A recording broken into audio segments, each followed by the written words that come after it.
Ocean Guardian, I've been involved for about 8 years now. The company was originally founded in 2001 in South Australia. And what's the point of, what does Ocean Guard do? Ocean Guardian is the world's only scientifically proven electrical shark deterrent. So we have shark deterrent technology for surfing, diving, boating and fishing, and we're currently looking at developing and scaling that technology to protect large-scale areas like beaches. And is this technology being used anywhere at the moment? Technology used all over the world. Technology's been around for 20 years. There's probably 40 to 60,000 devices in the world today. So it's a very prominent technology in surfing and diving. And where are most shark attacks? So this is mostly about protecting people from sharks, or? That's correct. So the technology, what it does is that sharks have got these little gel-filled sacs. We create a large electrical field. Shark comes close to that field. It causes the shark to turn away. So surfers and divers, boating, you can create an area off the back of your boat. Look, the most shark attacks in the world are usually, Australia and the US. We have generally a lot of fatalities because our sharks seem to be bigger, whereas, the bull sharks in Florida are more bitey sharks. But look, the number of shark attacks are relatively low, really, around the world, particularly under the current environment, when you look at COVID-19 and those sorts of things. However, the impact from an environment perspective that are caused by shark attacks economically in the environment with shark nets, drumlines, those sorts of things, is quite significant. So it does play a very, very important role in both the economy and in the environmental. So would your product hurt any other marine life or affect any other marine life? No, look, only sharks have got ampulla of Lorenzini, these little gel-filled sacs. So dolphins, whales, fish, none of those other animals are affected at all.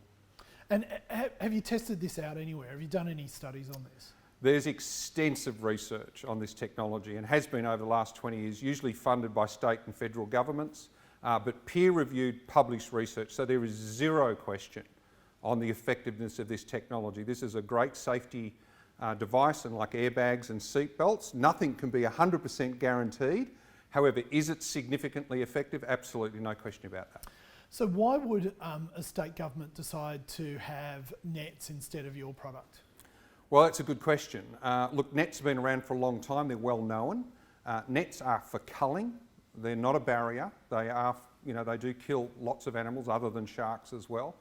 And so scaling this technology up for beach environments is absolutely the right way to go.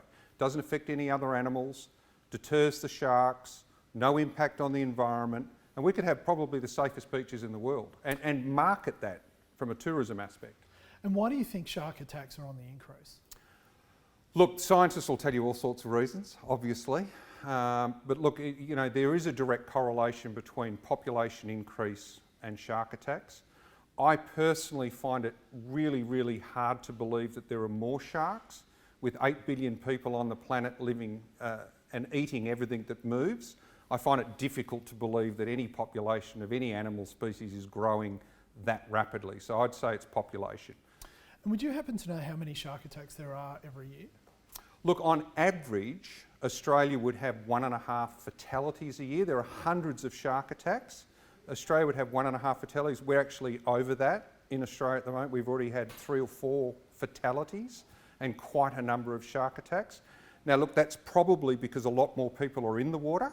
One of the things that's happened with COVID-19 is one of the areas that we can play in is the ocean. So there are a lot more people surfing and diving at this very time. So that could be one of the reasons. And how many sharks do we cull every year? We cull hundreds and hundreds of sharks through the shark nets. I mean, literally hundreds and hundreds and hundreds of sharks. And that excludes shark finning, which is another thing altogether. But just in protecting our beaches with shark nets, we're killing 300 or 400 sharks a year and hundreds of other animals. I mean, only yesterday there was a baby whale caught in a drumline, which is not even a net. Can your product be used personally, or do you have to wait for a state government to deploy it? So anyone can buy it today. There is a state government, the Western Australian state government did implement a rebate program for surfers and divers.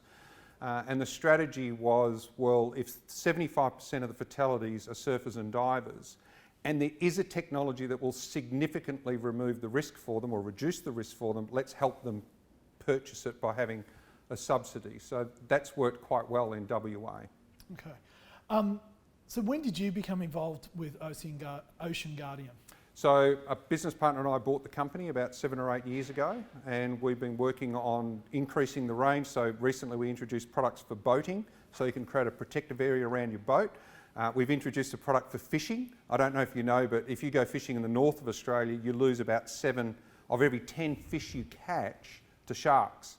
And so whilst we're creating bag limits for fishermen, the sharks are taking about 80% more than the bag limit. And so we've got a new product for fishing which is being scientifically tested right now by Flinders University, funded by the New South Wales State Government, and the Western Australian Government are testing that for commercial fishing and recreational fishing. And what challenges have you faced in the last 8 years of your involvement? Look, the main challenge we've had is funding. You know, this is a small business, it's a relatively small market. So the challenge has been proving to people the efficacy of the technology, convincing people that it works.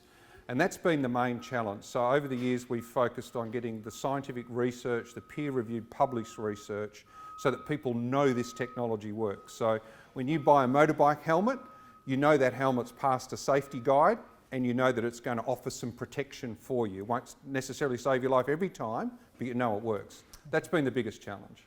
And how many people do you employ at the moment? So we have 3 full-time employees and another 3 part-time employees. So we're still a pretty small business. Okay.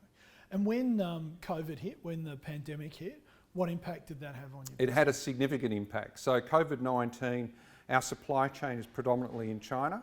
So supply completely dried up for quite a period of time. That caused a cash flow problem. So then when China opened up, we had a cash flow problem in the context of reordering to get supply again. JobKeeper's certainly been an enormous help to our business, an enormous help. And the bank's support, no doubt through the federal government's intervention to support us, has been great. Otherwise, they might have been knocking on the door. What about your landlord? Did you get some rent relief as Absolutely, we did. Our landlord was very welcoming, so we negotiated a reduction in rent of 50% for a 6-month period and offered to catch that up once we got supply chain fixed and we're back and running. So without all of those things, do you think you'd still be able to employ? Oh, absolutely not. Okay. No, absolutely not. Without the JobKeeper, without the bank's support, and without the landlord's support, it'd be unlikely we'd be here. It'd be a struggle. No question about that. Thank you. Authorised by Jason Falinski, Liberal Party, Narrabeen.